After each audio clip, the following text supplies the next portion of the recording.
کہ مصطفیٰ نے علی کی شان میں کوئی حدیث بیان نہ کی ہو۔ جو بول پڑے ہیں میں ان کا شکر گزار ہوں۔ آپ کے اذان عالیہ کی طرف آج کی حد تک کچھ باتیں کروں گا اور پھر اسی سے مسلسل ہو جائیں گے بصدقہ محمد و اہل بیت محمد آنے والی تقریروں میں۔ عنوان کی گرہیں بہت زیادہ ہے جو رفتہ رفتہ کھولتے جائیں گے۔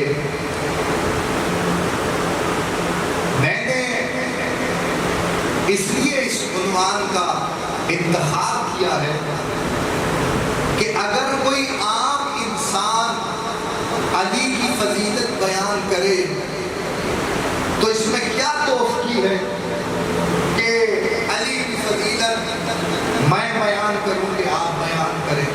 ہم تو اپنی عاقبت سنوارنے کے لیے علی کی فضیلت بیان کر رہے ہیں یا علی کی ولایت پر ہم گامزن ہیں، لیکن اگر تسلسل ہدایت کو دیکھا جائے تو آپ غور کیجئے کہ 1.25 لاکھ نبیوں کو پروردگار عالم نے فقط ایک کام کرنے کے لیے روئے عرض پہ اتارا۔ 1.25 لاکھ نبیوں کو فقط ایک کام کرنے کے لیے روئے عرض پہ اتارا، جہاں ان کی ذمہ داری یہ تھی کہ وہ شریعت کو پہنچائے۔ حضرت نوح کے دور کے بعد سے شریعت کا آغاز ہوا ہے، اس سے پہلے بھی نبی آئے ہیں، تو پھر ان کا مقصد آنے کا کیا تھا؟ تو سب نے مفسرین نے لکھا اور تاریخ نگاروں نے کہ سب کے آنے کا سبب یہ ہے کہ جو نبی بھی جس خطے میں اتارا گیا، آدم سے لے کے عیسیٰ تک، وہ ہر ایک نبی کی بشارت دیتا ہوا آیا۔ مصطفیٰ کے آنے کی خبر دیتا ہوا آیا۔ یہ کوئی اچنبے کی بات بولی ہے؟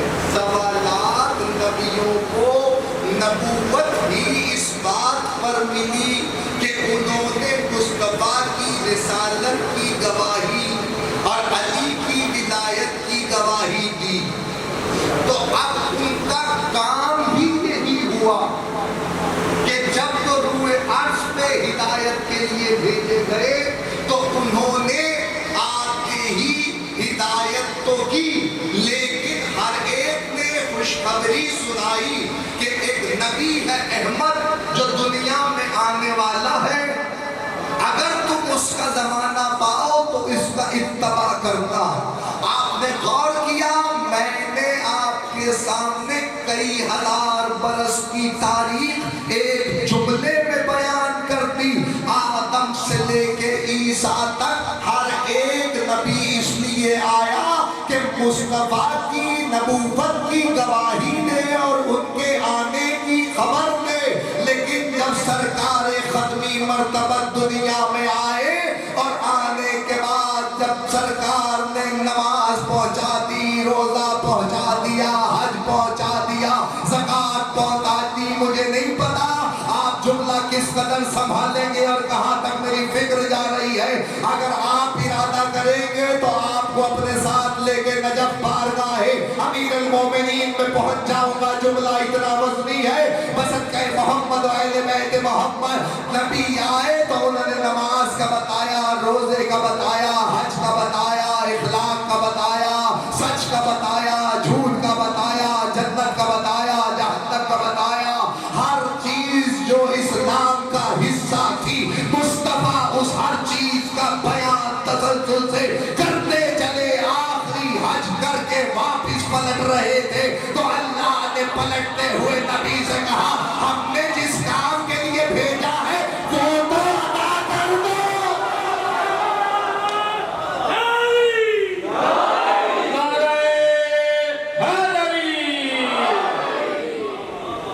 پر محمد و آل محمد بلندتر سلام۔ 1.25 لاکھ نبیوں کی نبوت اس موقع پر ٹکی ہوئی ہے کہ وہ مصطفیٰ کے آنے کی خبر دیں اور سرکار کی نبوت کے لیے قرآن آواز دے رہا ہے۔ الرسول بلغ ما انزل الیک من ربک وان لم تفعل فما بلغت رسالہ. حبیب اگر تو نے یہ نہ پہنچایا تو کار رسالت انجام نہیں دیا. جب علی کی ولایت کے بغیر کار رسالت پورا نہیں ہوتا تو تیرا میرا دین کیسے بولا؟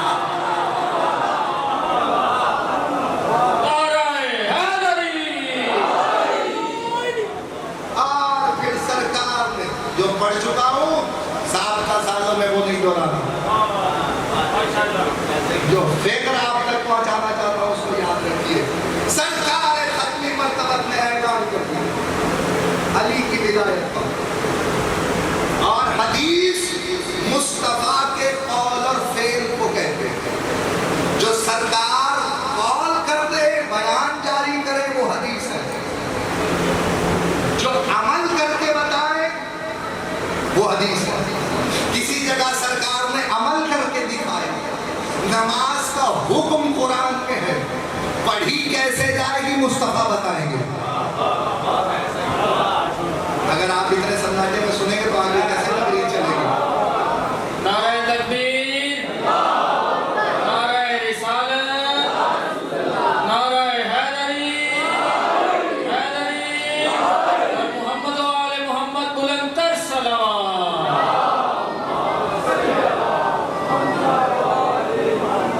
دس کا گزارش ہے آپ راستے کے یہاں بہت مبارک ہے.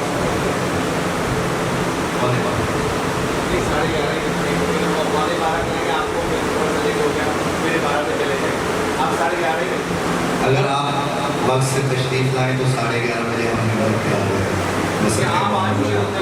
میں آ چکا تھا یہاں 11:15 بجے, لیکن آپ کے آنے کی کچھ آج تو ویسے بھی سب کے پیش نگاہ ہے موسم کی خرابی کا باعث بھی اور سارے معاملات, لیکن وہ عزاداری ہی کیا جس پہ موسم اثر انداز ہو جائے, اور وہ عزادار ہی کیا جو موسم کی وجہ سے گھر بیٹھ جائے. تو موسم تو خیر اثر انداز نہیں ہوتے, لیکن پھر کچھ وجوہات ہوتی ہیں جس کی وجہ سے آج تھوڑی تاخیر سے آئے, لیکن 11:30 بجے کا ہی وقت یہاں ہے ممبر پہ آنے کا. اگر آپ ٹائم سے تشریف لائے گا تو ہم کو آپ کی خدمت میں زیادہ سے زیادہ مطالب امیر المومنین کے بیان کر سکیں گے. صلوات بھیج دیجیے محمد و آل محمد.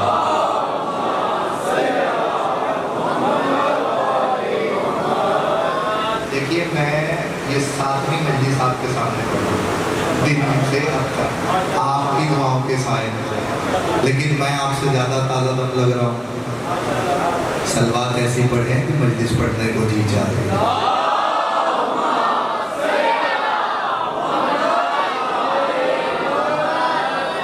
اللہ سلامت رکھے, شاد و آباد رہیے.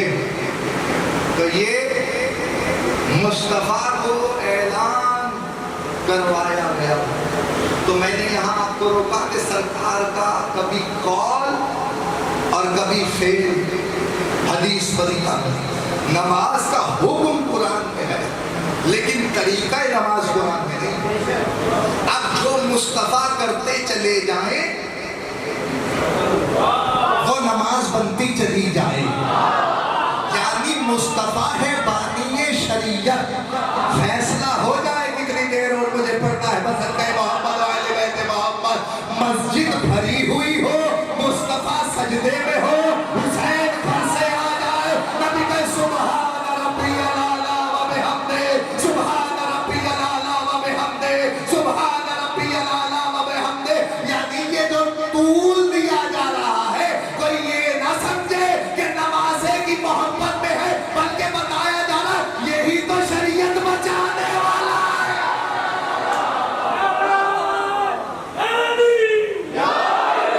دونوں ہاتھ بلند کر کے نعرہ حیدری. تو شریعت بچانے والا ہے, یہ نواسے کی محبت نہیں ہے. حکم ہے, حکم ہے, حکم ہے کہ گھر میں اگر بچہ آ جائے اور کچھ پہ دیکھیے کبھی مشاہدہ کیجیے گا, گھر میں نماز جو احباب پڑھتے ہیں وہ تو پڑھتے ہی ہیں, جو نہیں پڑھتے خدا ان کو بھی توفیق دے وہ نماز پڑھے. تو جب نماز پڑھی اور گھر میں بچہ ہو تو تو بچہ خود بخود کھیلتا ہوا اور سیلفی میں ہو تو بچہ آگے پشت پہ بیٹھ جاتا تو اس بچے میں اور معصوم میں کیا فرق ہوا؟ وہ بچہ بھی آیا کھیلتا کھیلتا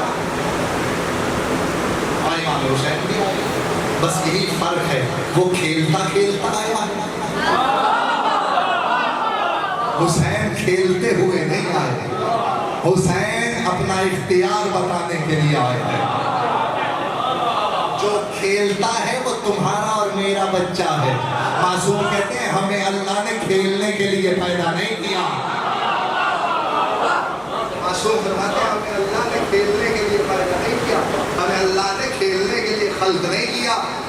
حسین بھی آئے، ایک عام بچہ بھی آئے۔ تمہارے بچے کے لیے حکم ہے ہاتھ ڈالو اور اتار دو، اور بڑا واضح فرق بتانے جا رہا ہوں۔ تمہارا بچہ جب بھی آگے بیٹھے گا تمہاری پشت پہ سوار ہوگا تو اس پر رخ قبلے کی طرف ہوگا۔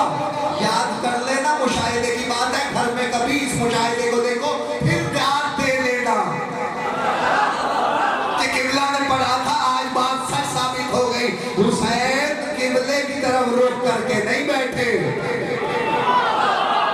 حسین قبلے کی طرف پشت کر کے بیٹھے، نگاہیں اصحاب کی طرف تھی،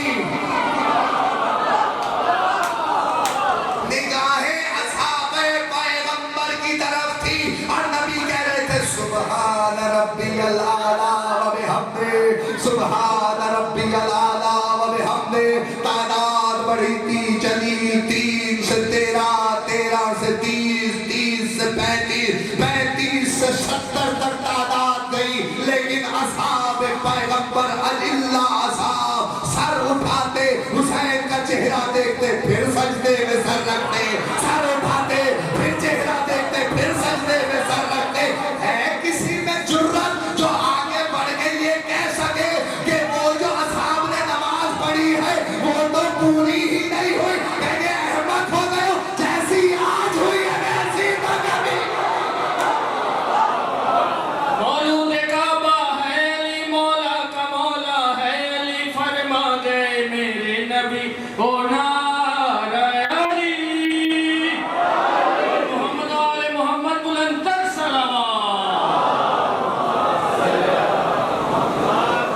کبھی نہیں عقل کو جو چاپ نہیں کر سکتا، وہ کبھی نور کا ادراک نہیں کر سکتا، وہ کبھی نور کا ادراک نہیں کر سکتا۔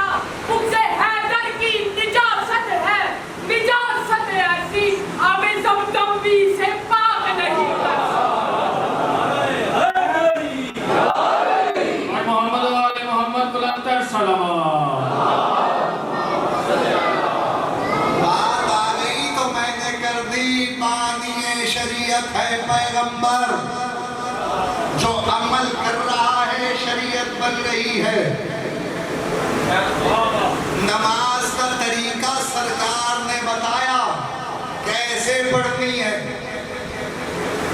روزے کا طریقہ سرکار نے بتایا، حکم ہے، طریقہ سرکار نے بتایا، حج کا سلیقہ سرکار نے سکھایا، زکوٰۃ کا نصاب مصطفیٰ نے بتایا۔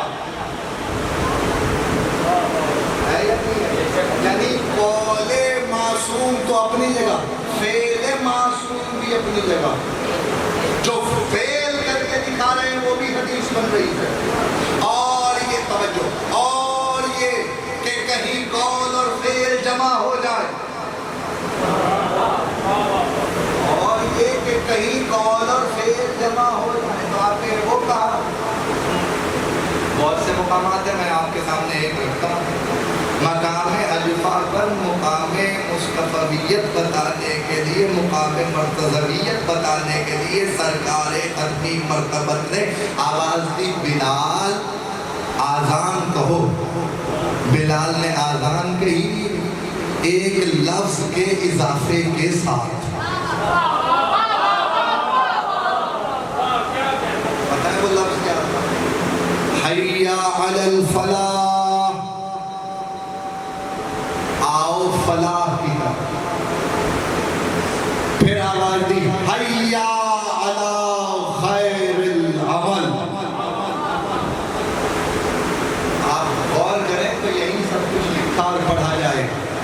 اور یہی سب کچھ لکھا ہوا ہے۔ یہاں تک آذان بتا رہی ہے کہ اللہ کے گھر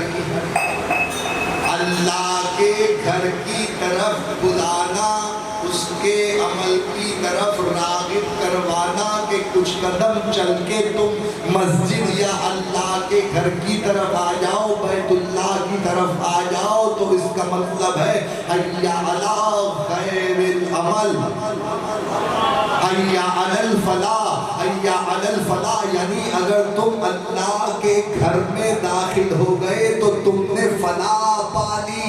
تو پھر یہ خیر العمل کی ضرورت کیا پیش آئی کہ جب پروردگار نے کہہ ہی دیا جو مجھ تک آ گیا وہ فلاح پا گیا، اللہ کے نبی نے اگلا جملہ کہلوا کر بتایا فلاح اسی کو ملے گی جو اللہ کے گھر میں آنے کے بعد اس کو مانے جو بیت اللہ میں آیا، جو بیت اللہ میں آیا۔ 30 عام الفیل سے لے کر توجہ، یہاں قول اور فعل جمع کر دیے سرکار، یعنی فلانوں کا منبر بنا کے دنیا کو یہ بتایا کہ علی کی فضیلت کے لیے اگر منبر بنتا دیکھو تو یہ بدعت نہیں ہے بلکہ یہ سنت پیغمبر ہے کہ علی کی فضیلت بیان کرنے کے لیے مصطفیٰ اونٹوں کے پلانوں کا منبر بنا رہے ہیں۔ سرکار اس پلانوں کے منبر کی ضرورت کیا پیش آ گئی؟ مسجد نبوی والے منبر پہ ہی بیان کر دیتے علی کی ولایت۔ آپ آزادی احمد نبر میں دنیا کو یہی بتانا چاہتا ہوں، وہاں میں نے نماز کا بتایا ہے، روزے کا بتایا ہے، حج کا مجھے نہیں پتا تم جملہ کیسے سنو گے، حج کا بتایا ہے، زکوٰۃ کا بتایا ہے، سارے فروع دین وہاں بتائے ہیں، یہاں اصول دین بتا کے دنیا کو بتا رہا ہوں، ان کو ان سے کبھی نہ ٹکرانا، یہ ہے تو۔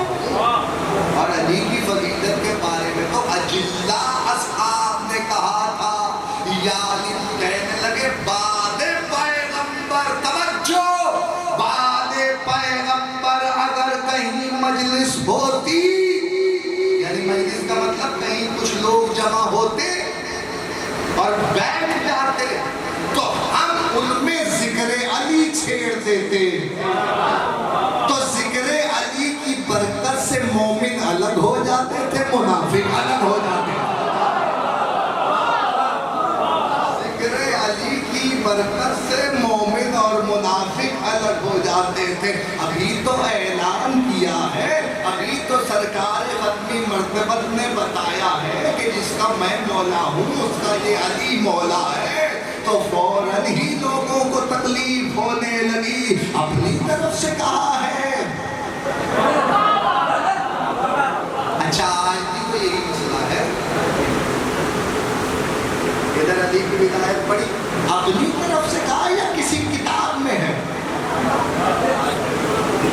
وہ علی کی فضیلت ہی کیا جو تمہیں کہیں مل نہ سکے، اپنوں کی تو چھوڑ دو، جو غیروں نے علی کی فضیلت رکھی ہے، لکھی ہے کتابوں میں، آنے والی تقریبوں میں، ظاہر ہے اسی عنوان کی طرف میرا قدم بڑھے گا، بصدقہ محمد علیہ وسلم محمد لکھا ہے، پتہ ہے، چلو امیر المومنین نے اپنی زبان سے 110 تک تعداد ہے جو جناب امیر نے اپنی زبان سے وہ ارشاد بیان کیے ہیں جو رسول اللہ نے نبی کی فضیلتیں بیان کی ہیں۔ علی نے خود ان کو بڑے مجمع میں بیان کر کر کے پوچھا کیا تم میں یہ فضیلت ہے، کیا تم میں یہ فضیلت ہے، کیا تم میں یہ فضیلت ہے؟ یہ نبی کا مسیح پوچھ رہا ہے کیا تم میں یہ فضیلت ہے جو مجھ میں ہے، جو تم میں فضیلت ہے، کیا یہ فضیلت جو مجھ میں وہ تم میں ہے؟ ایک پڑھ دیں آج کی حد تک، کیا تم میں یہ فضیلت ہے کہ کسی کے دروازے پہ اللہ نے ستارہ اتارا ہو؟ اب بھی خاموش رہو گے تو تمہارا اپنا مقدر ہے، میں کچھ نہیں کر سکتا، جملہ یاد رکھنا۔ کیا تم میں کسی میں یہ فضیلت ہے کہ اس کے